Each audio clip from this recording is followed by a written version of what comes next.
I think the Mary Elizabeth Variety Hour is starting right now. Yes. Hello, everybody. Welcome to Mary Elizabeth Jones's Variety Hour. Hello, friends. This is the. I am the announcer, Kaye Lazar. How you doing? Yeah. Good. And this was President's Day weekend. How about that? Yes. So President's Day. We celebrate the greatest achievements of 45 great men with a mattress sale. Yes. Bed bugs not included. Tell me about your bed. Do you have what type of bed? Do you have like one of those beds like the Princess and the Pea, or or do you have that one with all the posts and that thing at the overhead? What's your bed like? I have a twin bed. What's a twin? A twin bed is like for two people. It's not for two people. It's just for one person. For one person, yes. Listen, I have a bed. I have two beds. All right. Yeah. And I don't. Each one has its own difficulties. One of them was my mom's bed, and it's an old-fashioned bed, and or should I say the mattress? Yeah. Perhaps I need a new mattress. The mattress I think is fine. I don't like the idea my mom was always sleeping on this. Oh, let me tell you about mattresses. Let me go about mattresses for a moment. We were going through a time when we were going through mattresses.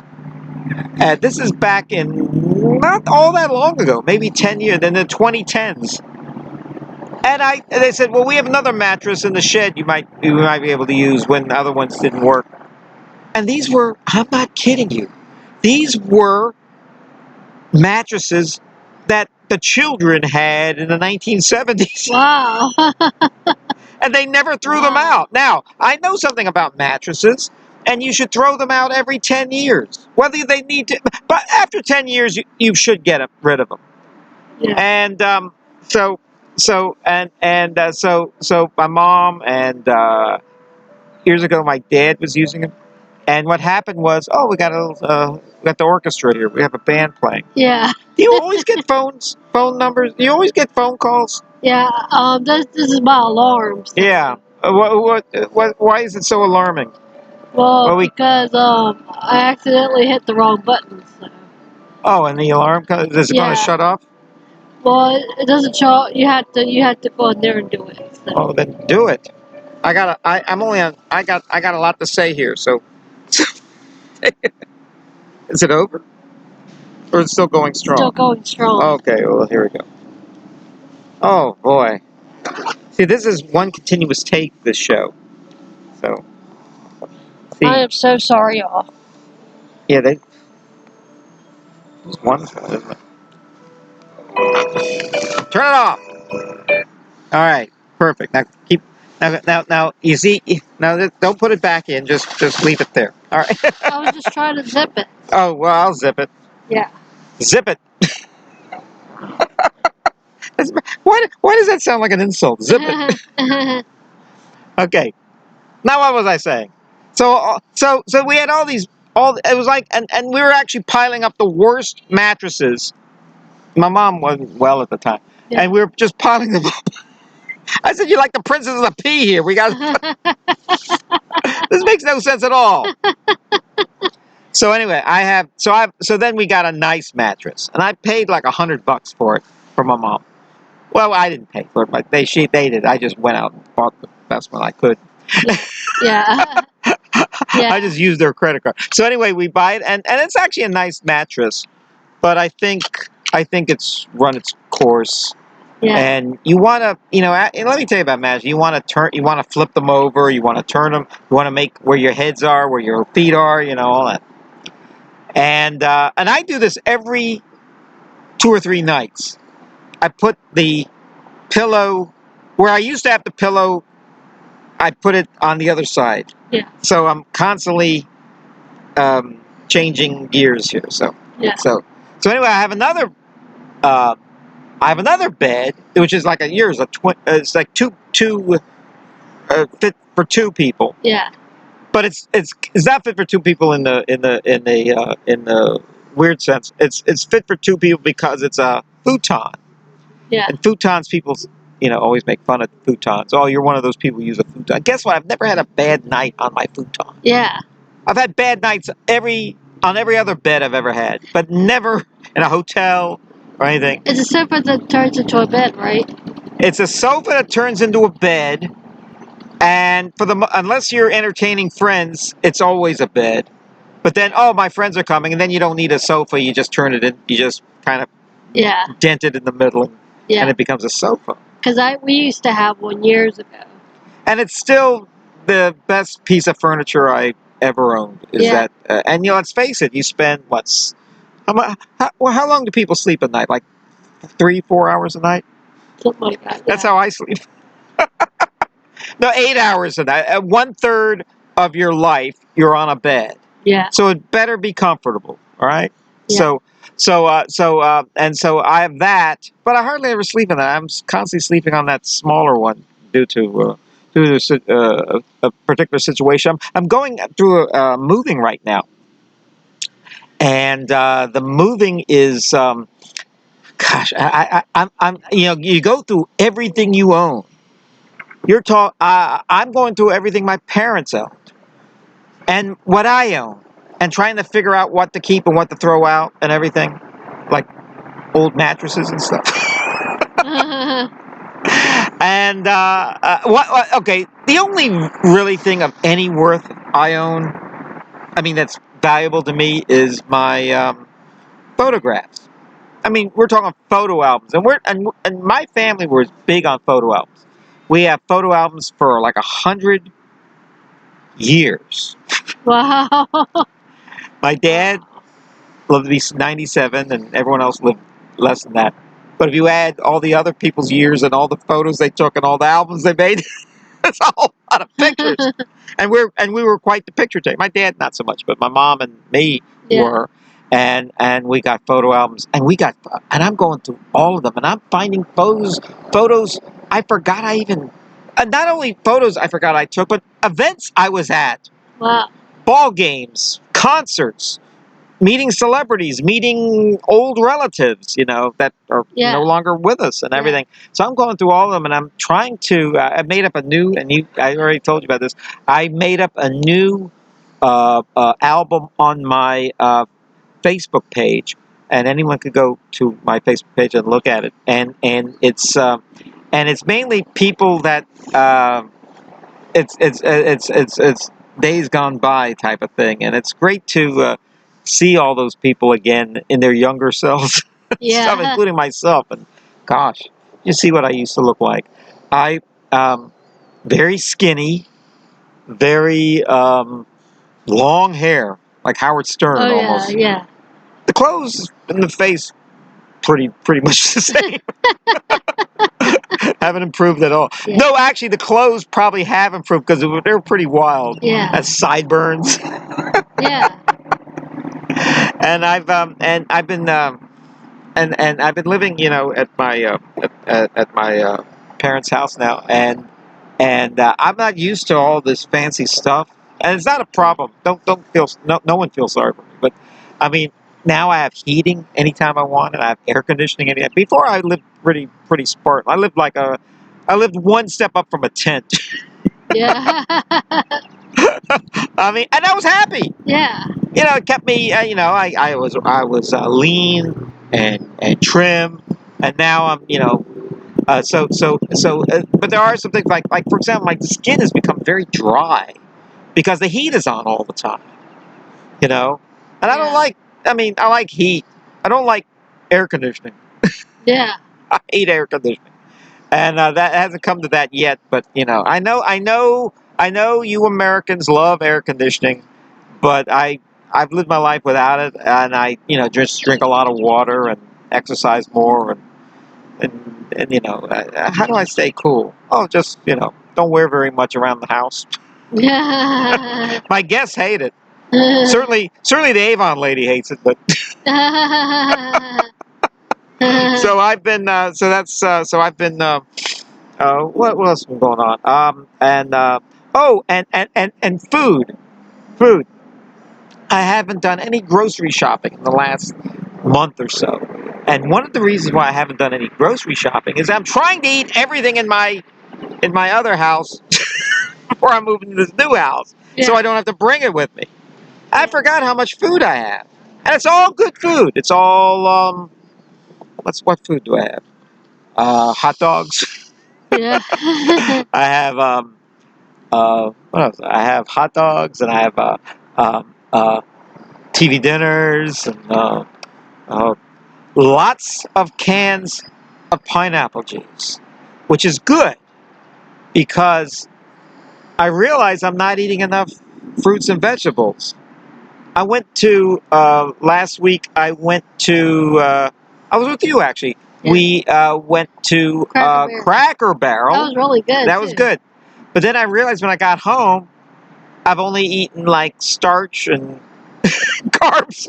Do they have vegetables at Cracker Barrel? Yes, they do. What vegetables do they have? They got Like salt and ketchup? They got green beans. Green bean. Oh, I didn't see that on the menu. They got okra. Well, I eat. You want to know something? I'm kind of a healthy guy. I eat a lot of that stuff at home anyway. Yeah. So when I go to a place like Cracker Barrel, I don't usually go to fancy restaurants like that. And so when I pulled out all the stops and had what I have, chicken and dumplings. Yeah. And hash browns, casserole. So then I come home and I said, I need some fruit, and I didn't have any fruit because I'm not buying anything. So I had cans of pineapple juice. I must have drank a whole can of pineapple juice. Yeah. Pineapple juice is very important stuff. It's like the best juice around. Yeah. They say it soothes your voice too. Yeah. When you sing. Well, there we go. Because my director Brand told me that a couple years ago. Pineapple juice. We were rehearsing for a show. Yes. And he told us that that it's good for your singing voice. Good for your singing voice. Only pineapple juice? Yeah. Okay. Okay. I'll agree with that. Yeah. I've never not felt good after drinking pineapple juice. I love pineapple juice. Oh yeah. In fact, I get the. In fact, they had on sale. They had orange and pineapple juice together. I usually buy that, and then they had pineapple juice for the same price. Yeah. I said, why am I diluting the good pineapple juice with orange juice? Yeah. And I make this speech all the time about buying juices. Yeah. Only buy 100%. Don't buy anything cranberry juice cocktail, the Ocean Spray. Yeah. Although they have 100% stuff. Yeah. Don't buy any. What else? Don't buy any juice drink. Because if you read your labels, and it's like 5% juice, 10% juice. Well, what's the other 90%? Oh, sugar and water. Yeah. Don't you love that? No. No. I mean, sugar and water. It's not even sugar. It's high fructose corn syrup. So don't do that. So anyway, that's what I've been up to. So what's your next thing, Mary? My next thing is I'm working on a show right now. Well, tell me about this show. It's called The Enchanted Bookshop. The Enchanted Bookshop. Okay. And then I have another audition next week for Willy Wonka at the Chocolate Factory. Oh, Willy Wonka and the Chocolate Factory, yes! Yeah. I was in that show. Guess who I played? Who'd you play, Willy Wonka? I played Willy Wonka, but now there's been 3 Willy Wonkas of note. Gene Wilder, Johnny Depp, and Timothy Chalamet. And I said, I don't know if they're ready for a Jewish Willy Wonka. And then I realized not only have I played it, but Timothy Chalamet and Gene Wilder are Jewish. Yeah. So maybe he is Jewish. I think the Gene Wilder one's the best one. The Gene Wilder one was not a big hit in its day, and now it's considered a classic. Yeah. And actually all the others are compared to that. And the Gene Wilder one is just so good. The Jack Albertson, and then there's the kids in there. Yeah. The biggest brats other than Charlie. It's Veruca Salt. Veruca, Violet. She's actually my favorite character. Was it who were the other? Mike TV. Yeah. And Augustus Gloop. Yeah. They're the greatest. And you don't know a whole lot about them other than they're brats. So Willy Wonka, and I really, it's one of those movies. It's really just a movie, really, that you could see over and over again, and you never get tired. You learn something new about it all the time. And then I think in the new version, which is a prequel, shows how he became famous. Yeah. Willy Wonka, but Timothy Chalamet. It's all written after uh, the guy who wrote it, Roald Dahl, and everyone else is gone. They try to flesh it out and say how he made it and its competitors and everything, and so I just I think it's great that they you get a good idea what he's like. The Willy Wonka, it's very important to note, when I played him, I took my cues from the Gene Wilder version, and there's the fact that they keep Willy Wonka. Let me tell you something. And I've said this I think on other shows. I said when you play him, they keep talking. It's like the Wizard of Oz. They keep talking about him, talking about, and you know when you're going to see him that he's going to be something really wild. Yeah. And then he shows up, and he's this doddering old man on a cane, and then he's trying to walk, and he can barely walk, and then he does his flip. And then he does his flip and does it, and that was actually not in the original script, and Gene Wilder said, "Why'd you do that?" He goes, "I wanted to set the stage that everything Willy Wonka says after that is a lie. Yeah. Don't trust him at all." Yeah. And if you notice in Willy Wonka, whenever one of those kids got in any trouble, turned into a giant blueberry or anything, he never really seemed all that worried about it. It's almost like predestined that he knew that Charlie was the one he could trust. Not entirely, because at the end there was a little bit of a trouble, but then But it's a great show. Willy Wonka and the songs, the Candyman, and Pure Imagination, and all the songs were written by Anthony Newley. And Anthony Newley was an actor, married to Joan Collins, and he wrote a lot of Broadway shows, and he wrote a lot of great songs. But now what's weird, and Dr. Dolittle, he's in Dr. Dolittle, and he I don't think he wrote the songs there, but his partner Leslie Bricusse wrote all this. But Leslie Bricusse and Anthony Lee wrote the music to all the songs in Willy Wonka and the Chocolate Factory. Candyman, of course, big hit for Sammy Davis, and then Pure Imagination, which he thought was going to be the big hit. And all of a sudden, out of nowhere, that was the big hit. But yeah, Willy Wonka is. I really enjoy Willy Wonka. I try to live my life like Willy Wonka. When I first saw Willy Wonka was when I was in 6th grade. Yes. And they showed a video of it. Oh, you saw it on television? Yeah, I saw it on video. I saw it on television too, on a black and white set, because I'd never seen it in the theater. And then years later, they have special showings, and I'd already seen it a few times on television. Yeah. And we had a black and white set till the 1980s. My dad said we had integrated color, black and white. Yeah. But I mean, we used to watch the Walt Disney's Wonderful World of Color in black and white. We saw the Wizard of Oz was black and white all the way through, not just the beginning and the end. And so that was going on. Now the color is so ubiquitous. Now people want to see black and white. Yeah. So anyway,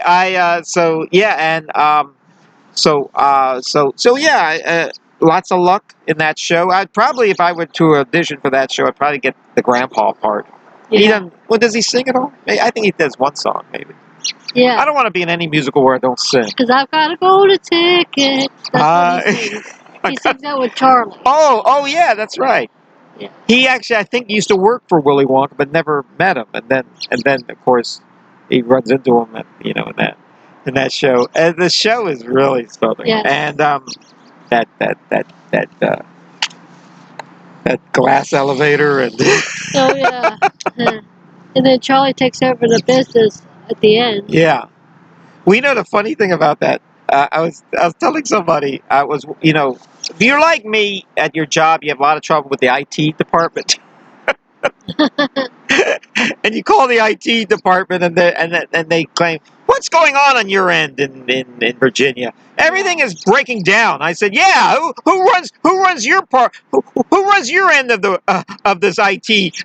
Willy Wonka. I'm afraid if I push the wrong button, I'm going to turn into a giant blueberry. Get to work.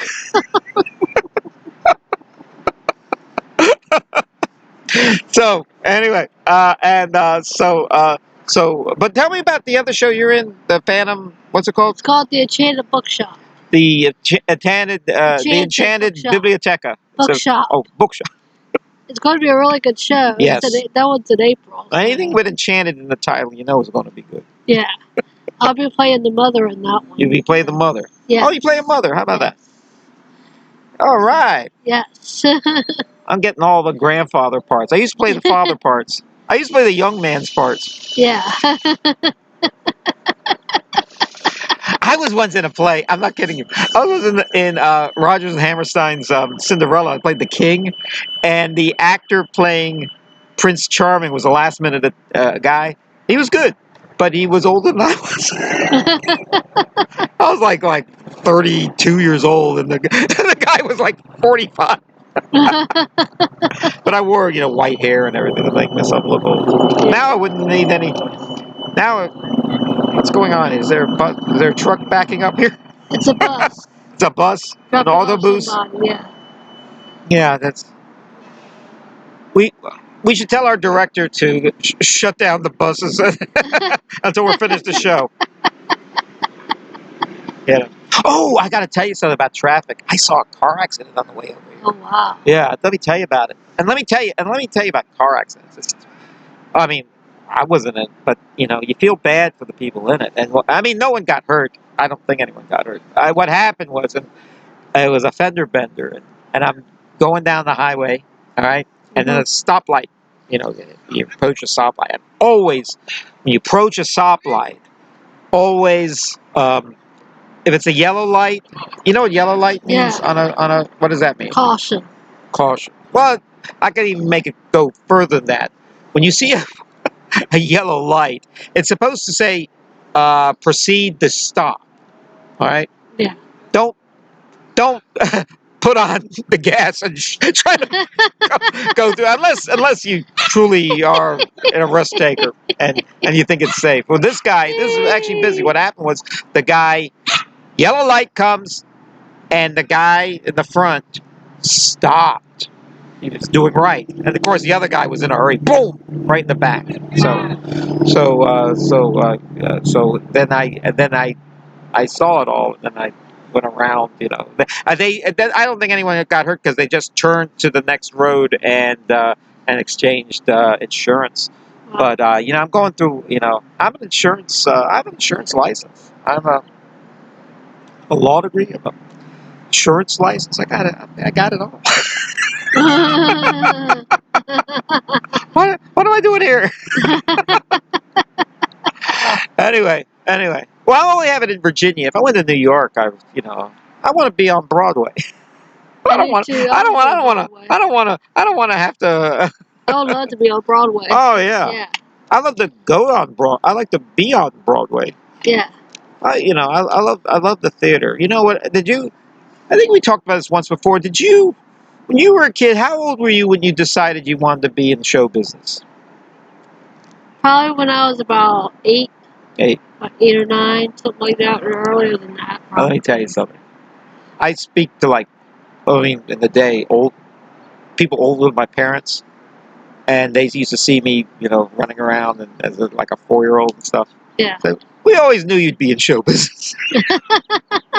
You may not have realized you want to be in show business, and I can't imagine not being in show business. I've done other things to pay the bills and stuff. But what would make me very happy is to be in show business. And I tried everything growing up.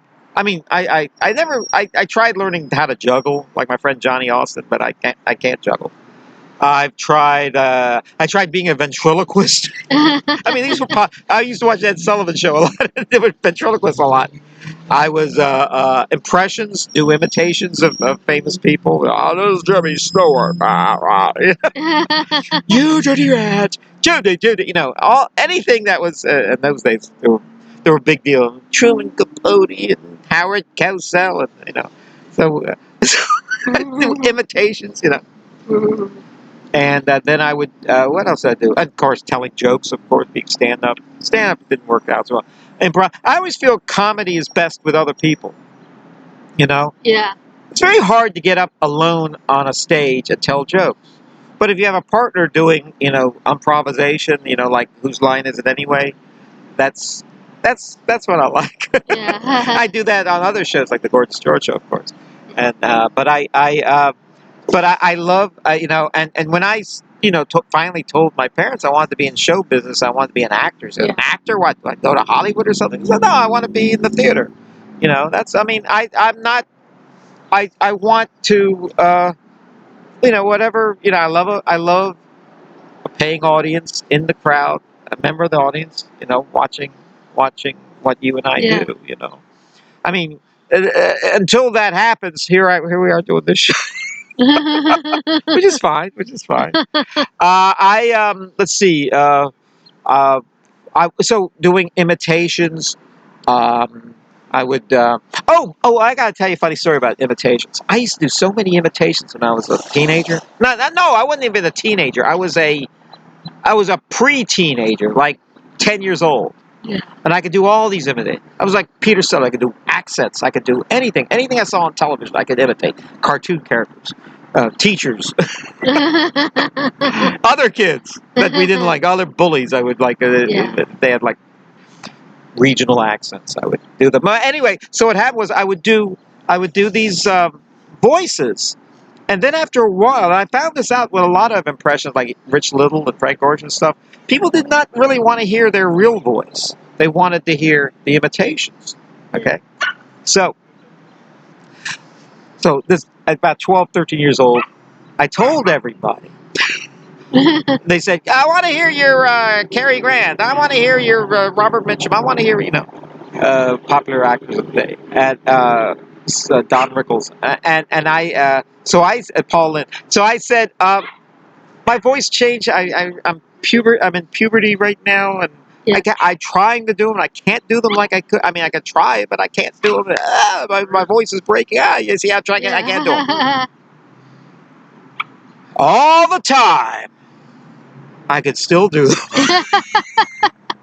but I didn't want. I wanted to get people to know my real voice, which you know, the voice I worked on. It was a voice cultivated for being a DJ or being a sports announcer or being a game show host or being a public address guy, which I still do at the state fair every year. I'm the voice of the state fair. I'm the loudspeaker. Yeah. If the next time you go to the Virginia State Fair and you think you hear me on the loudspeaker, come to the booth and say hello. Yeah. Say hello. And I'll give you my autograph. Yeah. Give me your program. I'll autograph for you. Yeah. Okay. Then came, I guess, the 1990s, and you know what happened in the 1990s with phones? People had answer machines. Hello, this is Kaye Lazar. Please leave a message After the beep. after the beep. Beep. And that was and just what I just told you right now is a answer machine message I never had. It was always, this is Paul Lynch. I know I've been dead for 10 years, but please leave a message for Kevin. He's not home right now. Oh, you're so disgusting. You know, and every week or every 2 weeks, I would have a new answer machine message. And Kevin still could do the voices and more. And if you call me now, you will still get, maybe not the voices, but you'll get me singing with little jingles and stuff. And You want to talk to me right now. Yeah, you want to talk to me right now, but Kevin is not here. Leave a message at the beep. Doo-doo-doo-doo-doo. Beep. I mean, there'd actually be music. I just made that up right now, but it was more polished than that. Yeah. Right now, I got something from, I think, Aladdin. You've never ever had a friend like me. Yeah. Before that, I had something from Cabaret, Yes. it will come and get us. Yeah. Yes. Yeah. So and actually, I don't change it every week now. It's about every year I Yes. change it. But I think the time has come. They've never been perfect. I just even got, what? Oh, I gotta tell you a funny story. I did on my voice, John Travolta. I go, hey, this is John Travolta. I mean, it's weird. I'm so confused. I mean, you call him for Kevin, and Kevin's not here. I mean, what? I mean, weird. I mean, what? And so and then, leave your message a beep. And some guy was a wrong number, and he said, "Is this the real John Travolta?" He thought he had the wrong number. It's like doing a seance and finding that, oh, look, it's Groucho Marx and Elvis Presley here. Yeah. I wanted to speak to my grandmother. Look who showed up. Yeah. Groucho and Elvis. Yeah. That's better than my grandmother. Yeah. Yeah. Well, anyway, We're going to take a little break for a little we're while. going to take a break. All right. So. But I have so much more to say. Oh, I'll say it the second part too. All right. All right. Well, thank you, Take care. Mary Elizabeth. God bless. All right. All right.